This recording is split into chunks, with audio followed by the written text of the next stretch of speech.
Hello बच्चों, good morning. Class 12 subject biology. आज आप लोग को लिंग निर्धारण की क्रिया विधि के विषय में जानकारी देंगे। चूंकि आप लोग जानते हैं कि जो गुणसूत्र की संख्या होती है वो 46 होती है। 46 का अर्थ ये होता है कि 23 जोड़ी, जिसके अंतर्गत दैहिक या कायिक गुणसूत्र होते हैं। ऑटोसोम उनसे उसको बोलते हैं। जो ऑटोसोम होते हैं यानी कि 46 में 44 जो गुणसूत्र होते हैं यानी कि 22 जोड़ी। ये किस प्रकार के गुणसूत्र होते हैं? तो दैहिक या कायिक गुणसूत्र होते हैं। और जो अगला इनमें से जो दो बच जाते हैं उनको बोलते हैं लिंग गुणसूत्र, सेक्स क्रोमोसोम्स। यानी कि लिंग जो गुणसूत्र होते हैं उनकी संख्या 2 होती है, यानी कि वो एक जोड़ी होती है। जैसा कि आप लोग देख रहे हैं यहाँ पर कि नर को XY माना गया है, इनकी गुणसूत्र है, और यहाँ पे मादा का जो है XX गुणसूत्र माना गया है। इस प्रकार से जो पहला इसमें आता है कि गुणसूत्रों द्वारा लिंग का निर्धारण, इसके अंतर्गत हम XX XY गुणसूत्रों द्वारा लिंग का निर्धारण किस प्रकार से होता है उसके विषय में जानकारी प्राप्त करेंगे। तो जो XX होता है वो मादा का गुणसूत्र होता है, फीमेल का, और जो XY गुणसूत्र होता है वो जो है मेल का गुणसूत्र होता है। तो जो XX XY गुणसूत्र द्वारा लिंग का निर्धारण होता है मनुष्य ड्रासोफिला मक्खी में जो है होता है। तो यहाँ पर आप लोग देखेंगे कि जो ये मादा का गुणसूत्र है XX और नर का गुणसूत्र है XY, इसको हम लोग जनक बोलते हैं। इनमें अर्धसूत्री विभाजन होता है। ये XX जो है 2 X में बढ़ जाते हैं, जिनको हम युग्मक बोलते हैं, और ये XY जो है 2 भागों में भी बढ़ जाते हैं, इसको X और इसको Y, ये भी जो है युग्मक कहलाते हैं। अब इसके बाद X का फ्यूजन जो है X से कराते हैं, संकरण X से कराते हैं तो XX प्राप्त होता है। फिर इन्हीं X को का जो है संकरण जो है हम XY से कराते हैं तो XY प्राप्त होता है।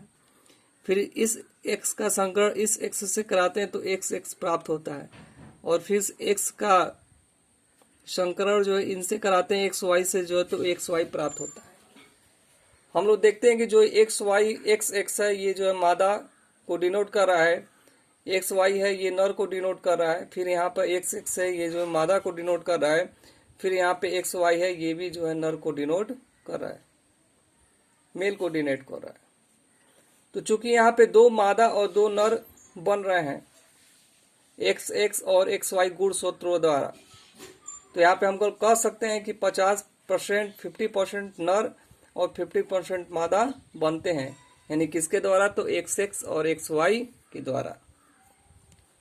अब इसके बाद जो दूसरा नंबर आता है XX, जो मादा के गुणसूत्र होते हैं, और X0, यानी कि 0 का अर्थ ये होता है कि इनमें एक गुणसूत्र जो है अनुपस्थित होते हैं।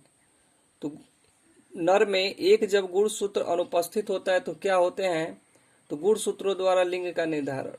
इस प्रकार का जब कंडीशन रहेगा, तो इस प्रकार की कंडीशन जो है टिड्डी, खटमल और कृमियों में होते हैं।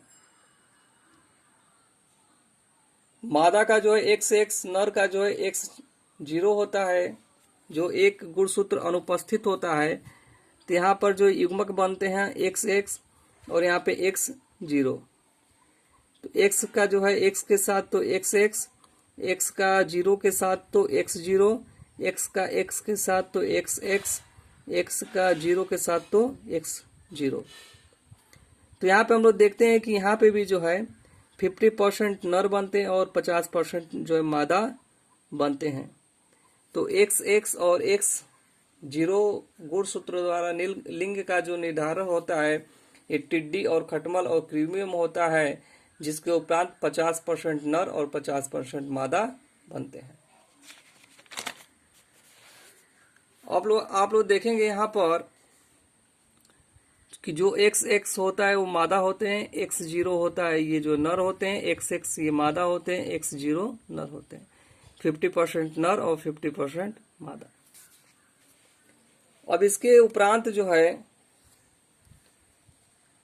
XWZZ द्वारा गुणसूत्रों द्वारा लिंग का निर्धारण। यदि मादा का गुणसूत्र जो है XW है और नर का गुणसूत्र जो है ZZ है, नर का गुणसूत्र जो है सेम है, पहले नर का गुणसूत्र सेम नहीं हुआ करता था, ये किसमें होता है? तो कीटों में, मछलियों में और सरीसृपों में। यहाँ पे हम लोग देखते हैं कि जो मादा का गुणसूत्र ZW है और नर का गुणसूत्र जो है ZZ है, तीन में जब हम लोग क्रॉस कराते हैं, संकरण कराते हैं, तो Z का जब संकरण होता है तो ZZ प्राप्त होते हैं। Z का Z से फ्यूजन कराते हैं तो ZZ प्राप्त होते हैं। फिर W का Z से कराते हैं तो WZ प्राप्त होते हैं।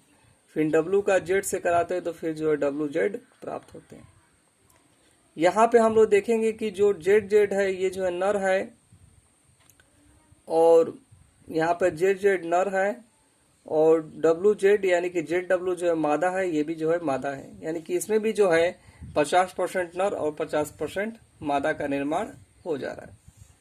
तो प्रश्न में पूछता है कि WZ और ZZ गुणसूत्रों द्वारा लिंग का निर्धारक किसमें होता है? तो कीटों, मछलियों और सरीसृपों में, जिसके उपरांत जो है 50% नर और 50% मादा बनते हैं। अब जो अगला नंबर है ये जो है चौथा, Z0 और ZZ गुणसूत्र द्वारा लिंग का निर्धारण।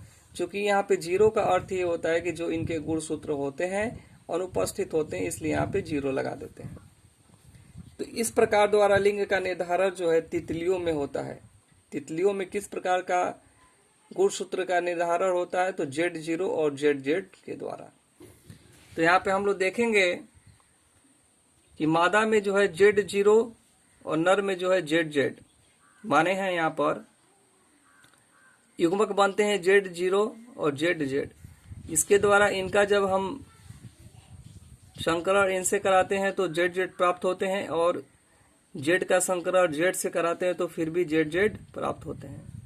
फिर ये 0 का संकरण Z से कराते हैं तो Z0 प्राप्त होता है और 0 का संकरण Z से कराते हैं तो Z और 0 प्राप्त होता है।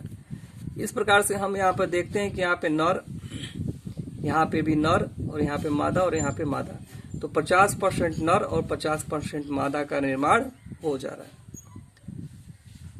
तो ये जो है ZZ और Z0 किस गुणसूत्रों द्वारा लिंग का निर्धारण किसमें होता है? तो तितलियों में होता है। आगे की क्लास में आगे की चीजें बताएंगे। तब तक के लिए धन्यवाद।